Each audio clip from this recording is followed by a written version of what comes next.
Sunday, September 15. Are you the King of the Jews? Read Mark chapter 15, verses 1 to 15. What kind of ironic situations occur here? Mark 15, beginning at verse 1.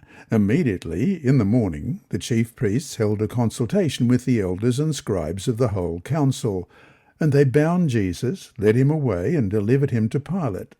Then Pilate asked him, "Are you the King of the Jews?" He answered and said to him, "It is as you say." And the chief priests accused him of many things, but he answered nothing. Then Pilate asked him again, saying, "Do you answer nothing? See how many things they testify against you."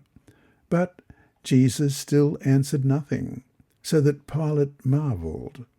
Now at the feast he was accustomed to releasing one prisoner to them, whomever they requested, and there was one named Barabbas who was chained with his fellow rebels.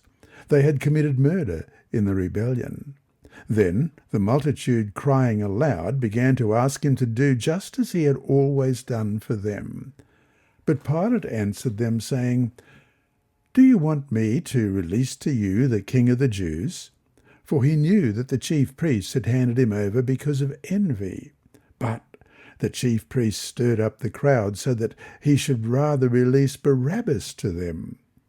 Pilate answered and said to them again, "What then do you want me to do with him whom you call the King of the Jews?"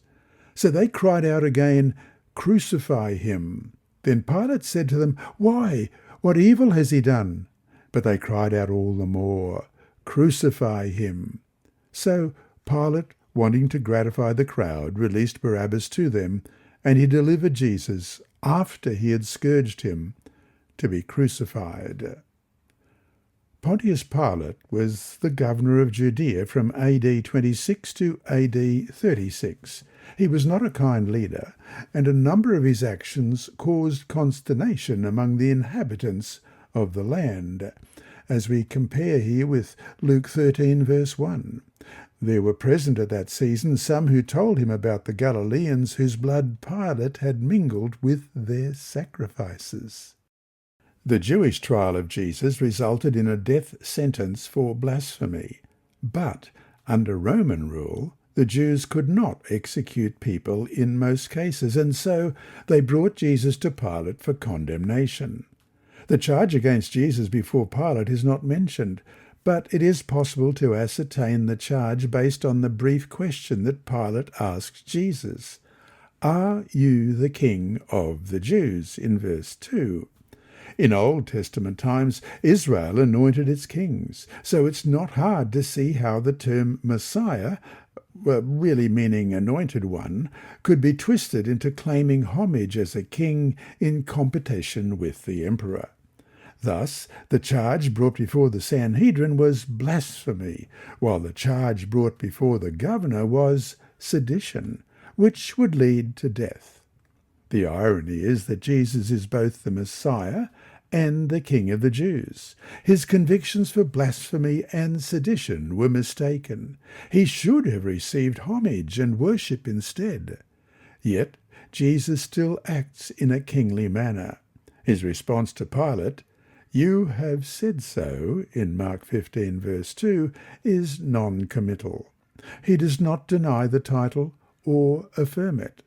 This response may suggest that he is a king, but of a different sort. And we're comparing here with John chapter 18, verses 33 to 38. Then Pilate entered the praetorium again, called Jesus, and said to him, "Are you the King of the Jews?" Jesus answered him, "Are you speaking for yourself about this, or did others tell you this concerning me?" Pilate answered, "Am I a Jew? Your own nation and the chief priests have delivered you to me. What have you done?"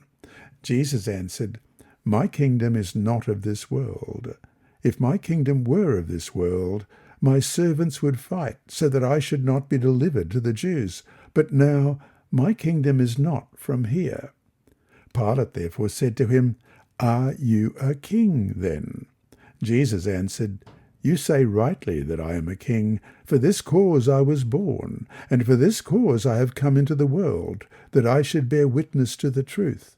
Everyone who is of the truth hears my voice." Pilate said to him, "What is truth?" And when he had said this, he went out again to the Jews and said to them, "I find no fault in him at all." Mark 15:6 introduced into the narrative a custom of releasing a prisoner at the time of the Passover.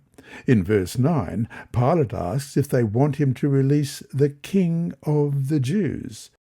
And though he might have meant it ironically, the irony is really playing out against him. Mark 15 verses 9 and 10 is a study in perception and imperception. Let's begin at verse 9. "But Pilate answered them, saying, 'Do you want me to release to you the King of the Jews?' For he knew that the chief priests had handed him over because of envy." Pilate perceives that the religious leaders turned over Jesus because of envy, but he does not perceive that by asking the crowd he is playing into the hands of the religious leaders. They stir up the crowd and call for Jesus' crucifixion. Pilate recoils. Crucifixion was such a terrible way to die, particularly for one he considered innocent. How painfully ironic that the pagan governor wanted to release the Messiah, while the religious leaders wanted him crucified. And so to finish today, what can keep you from following the crowd when the pressure is great to do so? This lesson was read by Dr. Percy Harrold for Christian Services for the Blind. Sponsored by the Sabbath School Department and distributed through Hope Channel Australia, this podcast is also redistributed by Hope Channel Germany, Christian Record Services for the Blind. It is also available on SoundCloud and through multiple podcast distributors, including Apple iTunes. And you can listen and watch at the same time on YouTube. Remember, God is always faithful.